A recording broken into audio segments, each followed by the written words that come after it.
এর পরবর্তীতে sign inverse x.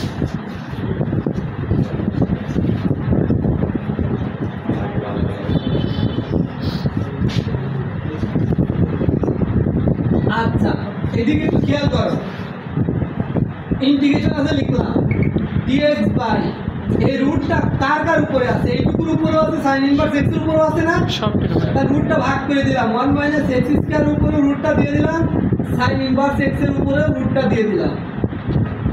এখন কথা হলো, আমি তোমাদের বলছিলাম কোনটা সমান z ধরতে হয়, ইনভার্স আকারে থাকলে সেটা সমান কি করতে হয়, z ধরতে হয়। তাহলে এখন z ধরবো কি, sign inverse x, sign inverse x সমান আমরা z ধরবো। ভাই আবার বলছেন রুটের ভিতরে থাকলে, হ্যাঁ, তুমি এখন কথা হলো x কে 1 মাইনাস x স্কয়ার কে কি সূত্র ভাঙালে কোনোভাবে সাইন পাওয়া সম্ভব না, কিন্তু সাইন ইনভার্স x কে কিন্তু সূত্র ভাঙালে কিন্তু 1/√1 মাইনাস x স্কয়ার পাওয়া সম্ভব।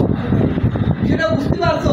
এখন তাহলে তুমি কোনটা সমান ধরবা, সাইন ইনভার্স এক্স। আমি কিন্তু একটু আগে ওই জিনিসটা শিখাই আসলাম যে দুইটা জিনিস ধরা যায়, কিন্তু আমার ধরতে হবে একটা, যেটা ধরলে অপরটা পাওয়া যায় সেটা ধরতে হবে। তুমি ক্লাস করে আসলে আমার শিফটে তাহলে z সমান sin ইনভার্স x ধরলাম,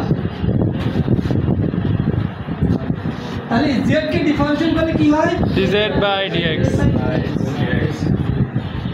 আর sin ইনভার্স এর সূত্র কি, 1/√1 minus x square, 1/√1 minus x square. তাহলে এই dz টা যদি রাখি, এই dx টা 1 এর সাথে গুণ হয়ে গেলে dx/√1 মাইনাস x স্কয়ার লেখা যায়, লেখা যায় কিনা, হ্যাঁ। তাহলে ইন্টিগ্রেশন আছে, ইন্টিগ্রেশন লিখলাম, তাহলে এইটুকু মানে আমরা কি জানি,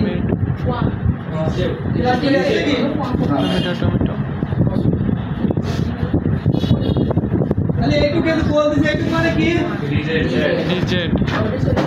dz পাশে লিখলাম, তাহলে উপরে কিছু নাই মানে কি আছে, এখানে রুট আছে, এখানে রুট আছে, রুট লিখলাম।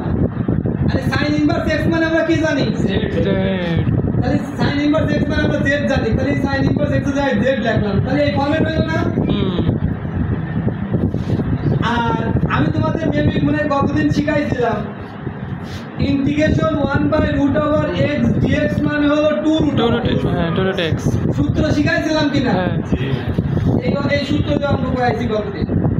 তাহলে ইন্টিগ্রেশন 1/√z dz মানে কি হবে, 2√z, ইন্টিগ্রেশন চিহ্ন উঠে গেলে প্লাস c নামক ধ্রুবক আসে, 2 আছে 2, রুট আছে রুট, আর z মানে আমরা কি জানি, sign inverse x, plus c আছে c অ্যান্সার।